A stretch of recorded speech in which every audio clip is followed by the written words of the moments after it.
Mr. Nalpat, Professor Arvind Kumar, ladies and gentlemen. It's my first visit to Mangalore and to Manipal, and I'm delighted to be here.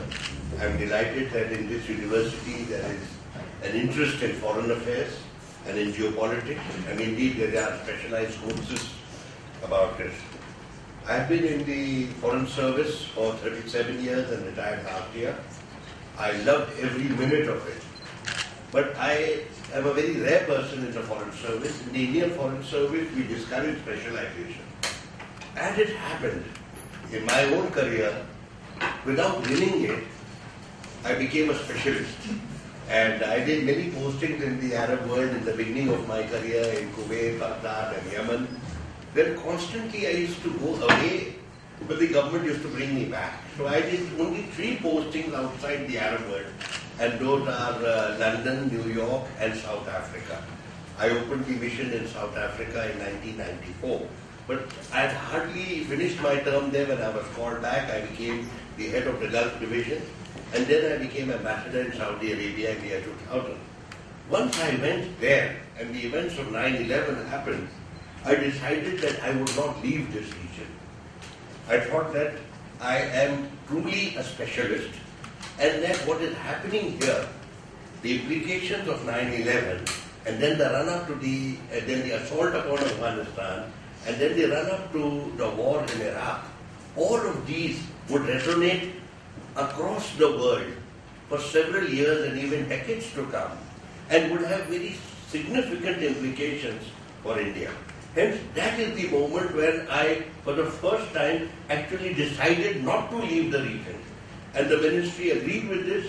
I became ambassador in Oman, and then I was brought to the petroleum ministry, went back to Abu Dhabi as ambassador, and then I went back to Saudi Arabia for a short stint of a year and a half between 2010 and 2011.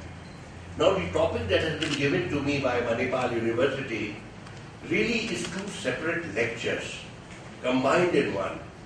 First, I will talk about the Arab Spring, about which you would be reading a lot and would be wondering what has happened and what is its significance. And then the other hat that I wear, emanating from my state and petroleum ministry, concerns relating to energy security. So really speaking, these are 2 topics which I will compress into one and try to present them to you in as coherent a manner as possible. And then if there is something that has been excluded in my remark, we can always flesh it out during the Q&A. Now, the first point to be noted about the Arab Spring is what is the origin of the Arab Spring? Why do we have something that happened in the Arab world recently? Why did it happen? What is its significance? So let's go back a little bit. And you go back, wherever you have the narrative of Asia and Africa and Latin America, our modern history commences with the age of imperialism, where there was deliberate Western intrusion in our body politic and encompassed over a 200-year period the entire discourse relating to our political processes, our economic life, our social and cultural life, indeed our intellectual life. So it was a comprehensive takeover of traditional societies, of traditional countries, of traditional nations, which had considerable wisdom and achievement of their own in the past, but largely that was obliterated and a new discourse was introduced in our life. Exactly the same thing happened in the Muslim world. In the Muslim world, it was very, very traumatic, because this was the first, imperialism was the first real defeat of the Muslim people. There had been setbacks. Initially, you remember when Islam emerged from the deserts of Saudi Arabia, present-day Saudi Arabia, it had remarkable expansion. Within a few years, you had Arab armed forces right across Asia, across North Africa, into Spain, and on one side they were settling Vienna, and on the other side they had crossed the Pyrenees into France, and were stopped just at that point. And after that, there was a long period of nearly 1,000 years of interaction between Islam and the Western cultures and Western political entities. And there were setbacks from time to time. Constantinople fell to Muslim arms in 1453. it would be difficult to see if there was any other significant achievement of Muslim people in that part, in West Asia, North Africa. In India, South Asia, it's a different narrative, and you have domination of Muslim rule, of Muslim entities up to the early 18th century. So going back to this period, you found in the Arab world a very deep introspection. Why had Islam been defeated?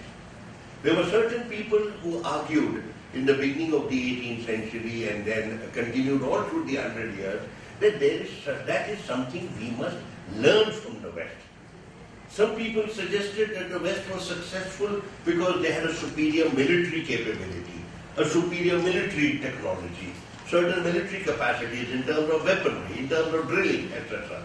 Certain others argued that this is a very narrow view of Western success, that really speaking it is now emerged as a superior civilization and that it has benefited from science and technology. That means, and there are the virtues of enlightenment. There are values that have emerged that supersede our own traditional ones. That means they are today a different society, and that has given them the capacity to overwhelm us. This was the alternative. There was another view.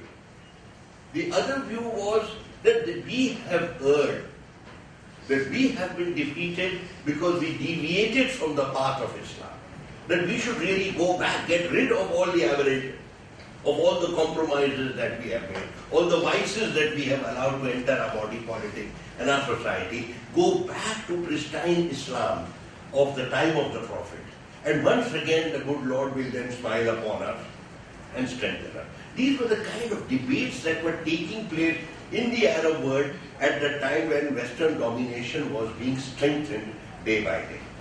You come then to the beginning of the century, beginning of the 19th century, you find that these reverberations still continue. But in large parts of Asia, you had powerful freedom movements. Many of the things that we had learned in terms of the debates of the 18th and early 19th and of the 19th century translated into powerful political movements in the 20th century. And the Arab world was not behind. They had powerful movements that had emerged, and they were questioning the continued domination of their societies by the West. But something very strange happened. In India, the political movement was responded to positively, and you had a series of reform measures which slowly but surely accommodated Indian aspirations. You had the Government of India Act 1909, Government of India Act 1919, Government of India Act 1935, the Cabinet Mission Plan for Provincial Autonomy, etc. All of these things were happening, culminating in the freedom of India in 1947. We had party politics at that time, we had intense debates at home, and obviously the British departing power divided our country on communal lines. None of this happened in the Arab world. This entire territory, all the way from Morocco up to Yemen, got completely left out of political successes that were witnessed across Asia and later in Africa and Latin America. India became free in 1947. After that, various other Asian countries became free. The dawn of freedom emerged in Latin America at the beginning of the 1990s, and then Africa, after the Rainbow Nation emerged, once again also you found the resurgence of democracy there. Why is the Arab world left out? Let us go back a little bit. Firstly, the Gulf and West Asia in general was always important to Western interests. As far as the British were concerned, this was the pathway to India. And there was a certain competition, European competition, particularly from France and from Russia. From France, there was a threat that they might come across and intervene in Indian affairs in competition with the United Kingdom. And in the case of Russia, there was an expansion of Russian empire across